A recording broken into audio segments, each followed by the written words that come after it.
আজকে বিকালবেলা ভাবলাম আমরা একটু গরু হাটে যাই। তো বেরিয়ে পড়লাম, একটু পরে গেলাম। প্রথমে হাটে যাওয়ার আগে শ্বশুর বাড়ি গেলাম। সেখানে গিয়ে আইসক্রিম খেলাম। দেখো তোমাদের বৌদি আইসক্রিম খেতে খেতে কি করছে, হাসছে আইসক্রিমে। পরে আস্তে আস্তে হাটের দিকে আসলাম হাইটা। তো বিভিন্ন ধরনের গরু দেখলাম, রাস্তায় অনেক গরু আছে হাঁটা চলা করে। পরে ওই হাটের পাশে আমার শ্বশুরের দোকান। তো সেখানে আসলাম, গরমে দেখো হাঁপাচ্ছে, ফ্যানের নিচে যেয়ে বসে রয়েছে। পরে আবার হাঁটা শুরু করলাম আস্তে আস্তে গরুর হাটের দিকে। সেখানে হাঁটতে হাঁটতে গরু দেখলাম বিভিন্ন ধরনের, বড় ছোট মাঝারি।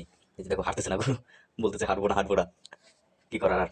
আস্তে আস্তে গরু ওই যে টাইনে নিয়ে যাচ্ছে, বহুত কষ্ট হচ্ছে, যাচ্ছে না গরু। বড় বড় গরু দেখলাম, এই যেগুলো হচ্ছে তোমার মহিষ।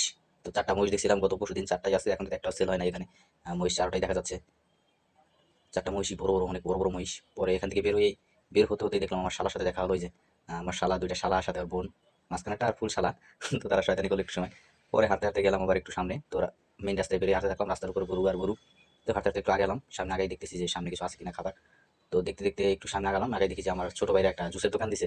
তো তাদের কাছ থেকে এই যে বাহারির শরবত, ব্যানানা